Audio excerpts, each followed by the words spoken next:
Nous sommes bien placés en Bretagne pour le savoir, puisque si vous prenez ce qui s'est passé ces dernières années, le Conseil régional de Bretagne a demandé à expérimenter quoi?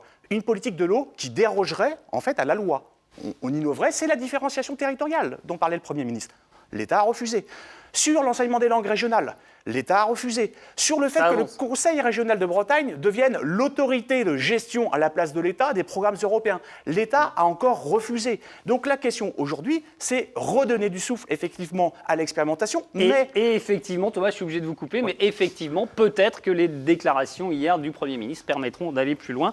On le saura, c'est l'avenir qui nous le dira. On avance donc. Est-ce que trop de centralisme parisien explique le divorce entre les électeurs et les élus? Eh bien, c'est le sujet du face-à-face qui suit entre Guy Asquette et Gilles Penel. Nous vous retrouvons, Jean-Jacques Urvoas et Isabelle Le Callennec, tout à l'heure. Je vous laisse quitter tranquillement le plateau et nous, on enchaîne. On démarre avec ce sondage Opinionway Le Figaro. 55% des électeurs ont l'intention d'aller voter. Pour vous donner une comparaison, la participation au premier tour des municipales en 2008 était de 66,5%. Est-ce que vous le vivez comme un désaveu cinglant de la classe politique? À qui la responsabilité? Moi, je pense qu'effectivement, ce n'est qu'un sondage, certes, mais je pense que c'est un désaveu de la classe politique qui est au pouvoir en Bretagne et à Paris depuis des années. Effectivement, il y a un divorce qui est en train de s'opérer entre ceux qui gouvernent la France depuis des années, la gauche, la droite, la gauche, et le peuple français qui, lui, souffre, qui est trahi, qui ne voit pas ses problèmes pris en considération. Alors effectivement, il y a un divorce, mais ce divorce que vous évoquez, que ce sondage évoque, moi je ne le sens pas du tout avec le Front National. On voit au contraire que les gens se tournent vers nous parce qu'on incarne non pas une force de protestation comme tout le monde le dit, mais on incarne une force d'adhésion. Et je pense que c'est nous qui allons sauver la politique dans ce pays. Alors, on va réconcilier les Français avec la politique. On ne vous a pas encore critiqué sur votre travail puisque vous n'avez pas été aux responsabilités. Voilà. Est-ce que vous vous sentez visé, vous Je veux dire que visé, non. Ce que je crois d'important, c'est que aujourd'hui, face à toute une série de problèmes et de constats que les uns et les autres ont fait, où on s'aperçoit parfois qu'il y a plus de maturité chez les citoyens que parfois dans la représentation. C'est moi qui le dis. Oui. Ça veut dire qu'un certain nombre de dossiers sont ressentis comme laissés en jachère ou pas pris en compte depuis des années, alors que c'est là que les gens pensent que se trouve l'avenir. Donc moi, le décalage, il vient aussi de cela. Vous pensez à quoi ? Mais je veux dire, si on prend, vous allez sur le terrain, vous parlez de l'habitat ou de la construction, vous avez les professionnels qui vont vous dire qu'il y a un tiers, 40% des gens qui sont sur les options d'avenir que nous défendons. Mais dans la réalité, il n'y a que 5% des projets qui se font parce que la boîte à outils n'avait pas été mise en place ou elle va peut-être venir au printemps. Ça veut dire qu'à un moment donné, les gens sentent que l'action publique est décalée dans sa capacité à prendre en charge, à mettre en perspective les dossiers nouveaux de notre époque. Alors ça dure depuis un certain temps, je vais dire une grossièreté, mais qui ne l'est pas, et ça n'a rien à voir avec la question du Front National pour moi, c'est qu'on a une organisation de la pluralité à assumer en France. Pluralité politique, pluralité des territoires et donc de l'organisation de la République, pluralité des économies. Nous sommes restés dans le modèle des années 60 et il est mort, il est à bout de souffle. Oui. Donc s'il n'y a pas une impulsion forte, et j'espère que les annonces, parce que, juste un mot sur ce qui a été dit hier par Jean-Marc Ayrault, le débat au Conseil régional de Bretagne, c'est la première fois qu'on entend sur les bancs de l'UMP ou de l'UDI ou du PC, au-delà du PS, des Verts et des régionalistes, oui, des gens qui disent, oui, la différenciation aujourd'hui, il faut y aller. Ça veut dire que c'est peut-être à maturité. Sur l'industrie, moi je suis passionné depuis 25 ans de toutes les filières nouvelles, liées à la pensée de l'écologie politique, évidemment. J'ai suivi tout ça de très près. Vous êtes parlé de centralisme. Quand vous avez, je prends le solaire. Mais là, je voudrais parler du divorce, entre les électeurs et les élus. Il y a un député, par exemple, qui est parti faire le Tour de France à pied, là, vous le connaissez bien, Jean Lassalle, le centriste. Lui, il le dit, je rencontre des gens qui sentent ce désamour. Mais parce que il y a dans notre pays, en Bretagne et en France, des millions de Français qui se sentent abandonnés, qui se sentent oubliés. Je prends par exemple en Bretagne les territoires ruraux, qui sont très nombreux. Eh bien aujourd'hui, les gens qui vivent ici se sentent oubliés. Oubliés parce qu'on ferme les services publics, parce qu'on ne désenclave pas leur région, parce que l'agriculture est en train de mourir. Et ça, c'est la responsabilité de la classe politique qui est au pouvoir. Alors, est-ce Et que vous parlez de divorce. ce désamour est l'occasion pour les petits partis, entre guillemets, de tirer leur épingle du jeu? C'est en tout cas ce que pense Marine Le Pen. Elle a décidé de proposer aux électeurs, je cite, de mettre un coup de pied dans la fourmilière. Elle tente une percée en Bretagne. Vous voyez ce reportage de Gilles Lemorvan. C'était le 26 octobre à Fougères. Ce jour-là, dans une ville de centre-gauche, les observateurs sur place relèvent l'extrême cordialité de l'accueil réservé à Marine Le Pen. Sur les marchés d'ordinaire, dit-on au Front National, mis à part quelques regards de connivence, on avait le droit surtout à de l'indifférence ou de l'animosité. Ce jour-là, si l'on accepte l'irruption de deux femmes dans le paysage, Marine Le Pen entre en Bretagne, un peu comme dans du beurre. Les directives sur la pêche, l'écotaxe. Comme n'importe quelle politique, elle a lu ses fiches, elle n'a qu'à tendre ses perches pour que ça morde. L'écotaxe est en passe de mettre le feu à l'automne breton. La première manif est annoncée pour l'après-midi même, dans le Finistère. Vous vous rendez compte à l'heure actuelle? C'est une honte. Bon, qu'est-ce que vous voulez? Face à ça, voilà, dans quelques mois, il y a la possibilité à un moment donné de donner un coup de pied dans la fourmilière. C'est le moment ou jamais de le faire. Parce que il faut dire que jusqu'ici, la Bretagne est restée pour le FN une terre de mission. 7% en 2007, 13% en 2012. C'est vrai, le front progresse mais n'atteint pas ses scores nationaux. Réticence motivée, selon les spécialistes, par une forte empreinte catholique, une tradition d'ouverture. Sauf que depuis quelques mois, le front a peut-être mis le pied dans la porte. La chaussure, 1200 personnes quand je travaillais. Parce qu'après la chaussure, voilà l'automobile, l'agriculture, l'agroalimentaire en souffrance. Et le FN n'a qu'à se baisser pour ramasser, selon l'IFOP, pour valeurs actuelles, un hebdo plutôt marqué très à droite, 35% des Bretons se sentent désormais proches du Front National, un pourcentage équivalent au reste de l'Hexagone. Les vents sont donc porteurs. En novembre, Marine Le Pen fait donc le voyage de Guerlesquin, camp de base de Tilly-Sapco, où l'accueil est un petit peu plus frais. Elle n'a rien à faire ici. Il n'y a pas de nazis ici. Ici, c'est un village paisible. Elle est nazie, Marine Le Pen? Ouais. Je cherche un emploi et j'ai des difficultés, mais je ne pourrais jamais tomber là-dedans. Et puis j'ai des valeurs humanistes. Accueil un peu plus frais, mais ici, comme à Fougères ou ailleurs, ceux qui ont franchi le pas assument face à la caméra. Et ça, c'est assez nouveau, un verrou à sauter. Moi, je voterai pour elle. Pourquoi? Parce qu'elle nous inspire la confiance. Je pense qu'elle peut changer les choses. Je pense qu'elle peut changer les choses. Parce qu'actuellement, on s'engouffre. Plans sociaux, effet marine, travail de terrain. Sur la Bretagne, le Front National revendique environ 2500 adhérents. Les chiffres ont explosé, indique un cadre du parti qui ajoute « Sur une terre jusqu'ici difficile, nous installons notre appareil avec facilité ». Guy Escouette, est-ce que vous êtes envieux d'un tel accueil? Ce n'est pas une question d'être envieux. Moi, je note qu'il y a une exploitation de toutes les difficultés. À chaque fois, on est là, vous êtes mécontent, on met en miroir et on essaye de ramasser. Bon, on connaît la technique. Je veux dire, ça ne résout pas les problèmes. Et je le disais tout à l'heure, et j'y reviens, c'est qu'à un moment donné, ce qui se passe dans ce pays, c'est qu'on a laissé dériver des phénomènes. Sur l'Europe, on pourra en parler. Effectivement, et on y viendra sur la question de régulation. Je suis un Européen convaincu, mais je suis un régulateur convaincu. Je ne suis pas pour une Europe qui était ouverte au marché sans qu'on puisse progresser sur le social et le fiscal. Et donc, on pourra revenir sur le fond du débat. Mais la réalité aujourd'hui... Mais la réalité politique aussi. Est-ce qu'il va falloir partager un peu plus un gâteau, là? Mais le décrochage des territoires, si on y revient un instant, il y a une réalité de ça. C'est-à-dire que l'emploi, si vous prenez, j'habite à la pointe des Côtes-d'Armor, limite Finistère. Ouais. Bon, quand vous regardez la carte des bassins d'emploi, vous êtes dans une géographie de Nantes jusqu'à Vitré, où les bassins d'emploi ont enregistré plus de 5%. Il y a eu des difficultés, mais globalement, la tendance est plutôt favorable. Dès que vous allez au-delà de Saint-Brieuc, vous commencez à décrocher à moins 5, moins 10% d'emplois perdus sur un an de temps.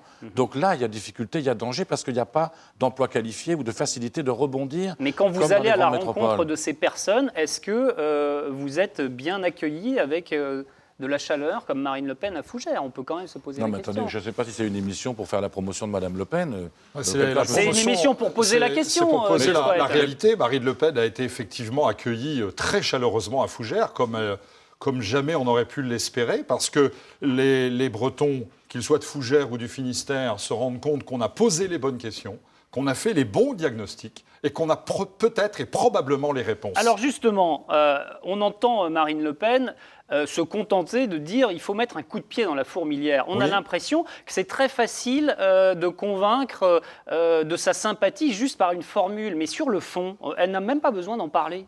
Non, mais c'est une formule qui est tirée, voilà, ça dure 2 secondes. Non, ça dure 2 minutes 30. J'aimerais que le débat porte sur les propositions. Parce que alors, les propositions, je vous écoute là, les difficultés, l'accueil, les gens ont peur, donc je récolte. Non, mais les propositions, nous, c'est qu'il faut mettre fin à la politique nationale et européenne qui est actuellement menée depuis des années. L'Europe de Bruxelles, que vous soutenez, l'Europe de Bruxelles, l'Europe des technocrates, l'Europe des banquiers, parce que c'est ça, cette Europe-là. Elle est en train de faire crever la Bretagne. Excusez-moi de parler comme ça. Elle est en train de provoquer des délocalisations épouvantables. Elle est en train de faire qu'aujourd'hui, on peut abattre du porc avec des salaires de misère, des salaires d'esclaves. Marcel Rogemont du Parti Socialiste dit que décidément, les coucous qui s'approprient la misère de ceux qui perdent un emploi dans les abattoirs devient indécent. Est-ce que c'est ça que vous faites ? Non, parce que les salariés de GAD, comme les salariés de Carl Zeiss à Fougères, que je connais bien, eh bien, se tournent vers nous aujourd'hui. Ils mettent leur espoir vers nous. Parce que de toute façon, ils ne peuvent plus mettre leur espoir dans la classe politique passée. Elle a échoué. Mais même quand vous échoué. Une précision quand même, cette Europe qui asphyxie, etc. Oui. Cette Europe, elle injecte sur le seul secteur agricole 700 millions d'euros. Ça nous coûte plus cher. 700 millions d'euros. Ça nous coûte plus cher à la France. Je peux dire quelque chose, monsieur ? Oui, bon, très bien. 700 millions d'euros par an. Dans chaque emploi de l'agroalimentaire, il y a 50 000 euros d'injection d'argent public de contribuables par le budget européen. Alors vous pouvez dire l'Europe asphyxie. Oui. L'Europe a financé le développement de toute l'agro et de l'agriculture bretonne pendant les 40 dernières années. Vous savez très bien. Vous asseyez là-dessus. Mais c'est pas vrai. Discours démagogique, moins d'impôts mais plus de redistribution. C'est pas vrai. Moins d'État mais plus de liberté pour faire ce qu'on veut. Mais non. Mais c'est vous ça, savez très bien, réalité. et vous le savez, que la France, le budget français, verse plus en globalité à l'Union européenne que nous recevons. Et ça, vous le savez très bien. Vous plaisantez, non ? J'affirme ce que La moitié du budget européen est sur la question agricole et nous sommes le pays qui en bénéficie le plus. Je parle de la totalité du budget français versé à l'Union européenne. C'est supérieur à ce que nous recevons. Alors, moi, je pense qu'il n'y a pas que cela. Il y a aussi le combat contre la fiscalité, contre les normes technocratiques que vous soutenez, qui asphyxient nos agriculteurs, qui asphyxient nos éleveurs. Nous avons tout un programme, et aujourd'hui, les Français se rendent compte que les propositions de Marine Le Pen et du Front National sont les bonnes. Et vous allez le voir. Mais ce n'est pas ce discours-programme qu'on entend sur le terrain, j'y reviens. Bien sûr. Vous allez souvent à la rencontre de gens dans la difficulté pour leur dire que ce qui se fait ailleurs n'est pas bon. Parce que nous, on va vers ceux qui souffrent. On n'est pas avec les bobos des centres-villes où tout va bien pour eux. Nous, justement, ce qui fait la différence entre la classe politique et le Front National, c'est que le Front National va à la rencontre, effectivement, de tous ceux qui souffrent, les petits commerçants. Moi, je les connais bien, par exemple, à Fougères, les petits commerçants sont tous en train de mourir. Eh bien, ils n'ont plus que nous. Ils n'ont plus que nous pour les sauver. Alors, effectivement, nous allons à leur rencontre et on ne peut surtout pas nous le reprocher. Je crois qu'on pourrait toujours, au contraire, reprocher à la classe politique de ne plus s'intéresser à ces gens-là et de préférer... comme il a été dit au Parti Socialiste ou dans certaines officines, que de toute façon, le peuple français, maintenant, on n'avait plus besoin de lui et qu'il y avait d'autres catégories sociales qu'il fallait privilégier. Alors, la gauche dans ce pays a trahi les travailleurs français. Vous misez sur ce scrutin, on l'a bien compris. Oui. En conclusion, Guy Asquette, est-ce que vous redoutez l'abstention ? Est-ce que vous redoutez aussi un effet mécanique sur la montée du Front National dans ces municipales ? Alors, moi, il faudra regarder à l'arrivée et distinguer les situations d'une localité à l'autre. Donc je pense qu'il y en a qui prennent leurs rêves pour des réalités. Sur le plan du fond, il y a un message d'alerte par rapport à la classe politique. Il faut bouger vite au niveau institutionnel. Il faut ouvrir les dossiers d'avenir. Il faut remobiliser les acteurs des territoires autour de ces projets. Et de ce point de vue-là, il faut en arrêter dans une France figée où le balancier d'un quart d'un côté, un quart de l'autre. Parce que c'est ça la réalité. On a un pays qui est gouverné par un quart de la représentation par alternance.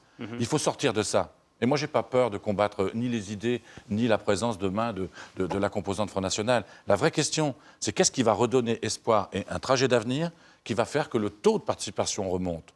Parce que le doute, il est installé, l'exploitation des peurs et des doutes, il y a des gens qui en ont fait profession. La réalité maintenant, c'est de traiter les dossiers. Je finirai sur votre remarque sur les exploitants. La réalité, c'est qu'il y a des gens qui poussent à la concentration agricole. Oui, mais moi je les combats. Mais moi aussi. Mais je veux dire qu'à un moment donné, c'est facile de le dire. Mais l'Europe de Bruxelles les soutient. Mais la réalité, c'est quand on va être sur les dossiers concrets, la confusion des positions où d'un côté on réclame de l'argent pour continuer d'accélérer la concentration et donc l'élimination des petits exploitants dont vous parlez, et de l'autre côté demander moins d'impôts tout en demandant plus d'argent public. Et c'est cette pédagogie-là qu'il va falloir faire vis-à-vis des gens. La mort des petits. Il faut arrêter de prendre les Bretons et les Bretonnes pour point de suspension. Merci messieurs, on va passer au chapitre suivant. De toute façon, on vous retrouve tout à l'heure. Mais pour le moment, j'appelle Isabelle Le Callennec et Jean-Jacques Urvoas. À tout à l'heure, messieurs. On va cette fois parler avec vous du ras-le-bol fiscal. Selon un sondage Opinionway Figaro paru mardi, 51% des interrogés estiment qu'ils feront leur choix en fonction de la fiscalité locale. On va donc parler taxes d'habitation et taxes foncières.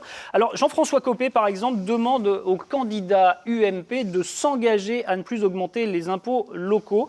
Qu'en dit-on ailleurs, Jean-Jacques Urvoas ? D'abord, c'est assez normal que la question fiscale vienne au centre des débats locaux, puisqu'on élit les maires, justement, et ils prélèvent l'impôt. Donc c'est bien normal qu'on s'intéresse à la manière dont ils vont les utiliser. Il faut évidemment aborder cette question, mais la fiscalité n'est qu'un moyen, ce n'est pas une fin. Nous, on nous critique aujourd'hui sur une situation qui est liée au choix que nous avons fait. Mais le 46%, c'est à peu près le taux de prélèvement, c'est 46% du PIB. Est-ce qu'il faut s'arrêter ? Alors on s'arrête souvent les années d'élection, mais est-ce qu'il va falloir s'arrêter durablement ? Encore une fois, je pense qu'il faut poser la question de savoir de l'utilité de l'impôt. Si vous décidez que la collectivité n'est pas endettée, qu'elle n'a pas de dette donc à rembourser, si elle décide de ne pas avoir de service public et à faire fonctionner par exemple les crèches ou les garderies, si elle décide qu'elle ne construira pas de piscine, alors oui, on peut décider qu'il n'y a pas d'impôt, on peut même faire baisser ce qui existe. Si on considère au contraire qu'il faut que la collectivité assume par exemple une forme d'investissement public, s'il n'y avait que l'investissement de l'État, nos entreprises, notamment dans le BTP, ne pourraient plus travailler, donc des salariés... Alors il y a d'autres solutions que l'impôt pour faire fonctionner les collectivités, les villes ? Les préoccupations des Français aujourd'hui, c'est l'emploi, c'est la fiscalité, c'est le pouvoir d'achat, sur l'éducation. Alors, vu le ras-le-bol fiscal, et c'est même pas nous qui le disons, c'est le ministre de l'économie lui-même qui aborde ces sujets-là, vu l'annonce de pause fiscale qui ne se traduit absolument pas dans les faits, là encore, dichotomie entre le discours et la réalité, depuis que les socialistes sont aux affaires, c'est 33 milliards d'impôts de plus sur 2012 et 2013. L'année prochaine, ça va être 12 milliards de plus. On nous dit baisse des dépenses. Cette année, les dépenses ont augmenté. Donc le minimum, et c'est ce que l'UMP suggère, c'est qu'aux élections municipales, il y ait un engagement de nos candidats sur une vraie pause fiscale, une maîtrise de l'impôt. Alors certes, l'impôt sert pour organiser les services, pour proposer des équipements. C'est ça la question. Communes, est-ce que c'est un propos électoraliste ou est-ce que c'est possible ? Je vais vous prendre un exemple, les rythmes scolaires qui sont en train d'enflammer le pays. Et je pèse mes mots. C'est quelque chose qui n'avait été absolument pas demandé. Et tout à l'heure, on parlait d'expérimentation. La Bretagne expérimente depuis plus de 20 ans la semaine des 4 jours. Et que je sache, c'est le rectorat qui obtient les meilleurs résultats. Donc les rythmes scolaires, typiquement, c'est quelque chose qui n'était pas demandé, qui coûte 600 millions d'euros à l'État. Et les communes, elles ont fait leur calcul de combien ça va leur coûter. Entre 150 et 300 euros par élève. C'est quelque chose qui est rajouté, qui arrive en pleine période électorale. Les maires vont devoir assumer une décision nationale qui, en plus, n'a pas prouvé qu'elle allait améliorer le fameux classement PISA, puisque ce que demandent les parents, c'est d'abord que leurs enfants sachent mieux écrire, lire et compter. C'est un exemple un petit peu particulier, mais généralement, comment faire fonctionner les communes ? Il faut bien rentrer de l'argent. Donc, est-ce qu'il n'y a pas une sorte de quadrature du cercle, là, en demandant aux communes de faire toujours plus, mais en leur baissant les dotations aussi? J'ai le sentiment que, vous savez, sur ce sujet-là, Isabelle Le Callennec vient de dire beaucoup de choses. C'est difficile d'avoir un débat sur 25 sujets. Parce que là, choisissez-en un. Oui, mais je veux quand même dire que la situation nationale de l'impôt, puisqu'on ne peut pas parler de l'impôt local sans évoquer l'impôt national, nous avons fait 3 choix. D'abord, contrairement à ce que vous dites, mais les chiffres, quand on fait dans des débats politiques, c'est toujours compliqué. Moi, j'ai une vieille maxime qui est celle de Winston Churchill. Je ne crois qu'aux statistiques quand c'est moi qui les ai trafiquées. Donc on va éviter de se jeter les chiffres à la figure parce que ceux qui nous regardent ne croiront ni les vôtres ni les miens. Nous avons fait 3 choix. Baisser les dépenses de l'État. Vous pouvez le contester, sauf que la Cour des comptes... C'est le président de la Commission des finances qui les conteste avec preuve à l'appui. Madame, la Cour des comptes, dont vous accepterez avec moi de reconnaître l'objectivité, a dit en 2013, sur 2012, c'est-à-dire sur notre première fin de budget, que nous avions fait un effort significatif dans la baisse de l'État. Je vous rappelle que les dépenses de l'État ont augmenté de 2% dans les 10 dernières années. Nous avons comme objectif de les baisser de diviser en 4 dans les 5 prochaines années. Ça sera extrêmement difficile. Le budget de l'année prochaine est extrêmement douloureux. 12 milliards d'impôts de plus. Mais madame, je vous dis, nous avons fait 3 choses. 1, baisser les dépenses de l'État. Nous allons baisser l'État. C'est difficile. Quand nous allons prendre des décisions de fermeture d'un certain nombre de structures publiques, j'imagine que vous serez dans la rue pour demander que ces structures publiques maintiennent leur ouverture. Parfait. Donc nous allons faire cela. Deuxième élément, nous avons effectivement augmenté la pression fiscale. Je ne peux pas le nier puisqu'il faut bien redresser les comptes publics. Vous avez fait probablement comme moi campagne sur le fait que nous ne pouvons pas avoir une dette. Ou alors nous acceptons que ceux qui viennent après nous vont payer. Vous avez fait campagne, en tout cas François Bayrou, contre Pierre Méignery en son temps, je l'entendais dans la précédente législature à l'Assemblée, nous dire il faut diminuer la dette. Nous disons d'accord, nous allons diminuer la dette. Eh bien pour diminuer la dette, il faut rembourser. Pour rembourser, il faut avoir de l'argent supplémentaire. C'est effectivement troisième critère que nous avons pris. De la richesse, donc. Troisième critère, j'y viens, c'est la compétitivité des entreprises. Nous avons pris un mécanisme. On pourrait d'ailleurs nous critiquer en disant, et certains d'entre nous l'en disent, nous avons fait le crédit d'emploi, impôt compétitivité, 20 milliards au moment où il va fonctionner de manière plein exercice. Certains d'entre nous disent, mais vous n'aviez d'ailleurs pas dit ça. C'est vrai que nous n'avons pas fait campagne là-dessus. Mais nous avons pris conscience, par le rapport Gallois, qu'il y avait un problème de compétitivité des entreprises. Donc nous y mettons de l'argent. Je finis pour laisser ma collègue parler quand même. J'ai d'ailleurs des réserves sur le CICE, dont le président Massieu a dit très justement hier qu'il y a aujourd'hui des entreprises qui vont en bénéficier, alors qu'elles ne sont pas livrées à la concurrence. Je pense à la grande consommation. Elles vont toucher les hypermarchés entre 2 et 3 milliards à flux tendu. Je préférerais qu'on les mette, par exemple, dans les collectivités régionales qui vont avoir des compétences. Alors, cette question, est-ce qu'il y a aussi trop de bourses à remplir ? Est-ce qu'il faudrait une réforme où on supprimerait un échelon ? Non, mais moi, je m'aperçois que dans les communes qui sont bien gérées, où on arrive à soutenir l'activité économique, parce que c'est quand même ça le fond du problème. Il faut dans notre pays, je peux vous citer l'exemple de Vitré, qui arrive à soutenir les entreprises, qui est conscient que ce sont elles qui créent les emplois demain, et qui en même temps font attention à l'imposition, et donc à leurs dépenses. Parce qu'on ne pourra diminuer les impôts, ce qui est quand même un objectif qu'on devrait avoir tous en tête, que si on baisse les dépenses à tous les niveaux, au niveau de l'État. Je suis désolée de vous dire que vous dites que vous l'avez commencé et ce n'est pas ce qu'on voit dans les faits. On vient de voter le projet de loi de finances rectificative. On a vu qu'il y avait eu 2 milliards de plus de dépenses. Oui, enfin moi j'ai effectivement plutôt les données du président de la commission des finances à l'Assemblée nationale. UMP. Oui, parce que le président Sarkozy avait proposé que le président de la commission des finances soit dans l'opposition. Donc ça c'est intéressant. Je m'aperçois qu'on peut bien gérer les villes. Et je pense en particulier à ceux qu'on va soutenir dans les mois qui viennent. Et moi, bien évidemment, les candidats de la droite et du centre, ils ont prouvé dans les années passées que même quand le contexte était difficile, ils pouvaient faire attention parce qu'ils avaient des leviers. Aujourd'hui, le cadre national est extrêmement difficile parce que pour des candidats, dire qu'on va maîtriser la dépense, maîtriser les impôts, quand on voit tout ce qui tombe sur la tête des ménages et des entreprises, il faut avoir un sacré courage. Et bien moi, je salue ceux qui ont un sacré courage et qui, dans la perspective des élections municipales, vont en effet faire des propositions. Et s'engager dans ce sens-là. C'est le minimum. C'est le minimum, ne serait-ce que pour les classes moyennes. On va donner un petit peu la parole à Thomas Frinaud dans un instant. Je vais juste rappeler 2 éléments avant pour donner les... Il y a parfois des grands écarts sur ces questions. Le MEDEF, par exemple, il dit qu'il faut baisser de 3% du PIB les prélèvements sur les entreprises et les ménages, quand le gouvernement table plutôt sur 0,3. Là, on voit qu'il y a un grand écart énorme. Thomas Frinaud, on a parlé je parlais des échelons, de la simplification. On a parlé sous Nicolas Sarkozy de fusionner les régions et départements. Alors, ce n'était pas la première fois, mais le département résiste toujours. Oui, d'ailleurs, ce n'était pas tout à fait une fusion. On fusionnait les mandats plus qu'on fusionnait véritablement les institutions. Je crois d'ailleurs que quand on est rentré dans cette réforme du 16 décembre 2010, la réforme voulue par l'ancien chef de l'État, on est rentré par un discours qui n'était pas un discours d'approfondissement de la décentralisation, mais de rationalisation, avec 2 choses. Le paysage de la décentralisation est jugé illisible et c'est trop coûteux. La décentralisation est trop dispendieuse. Et pour y répondre, effectivement, il y avait la création du Conseil territorial.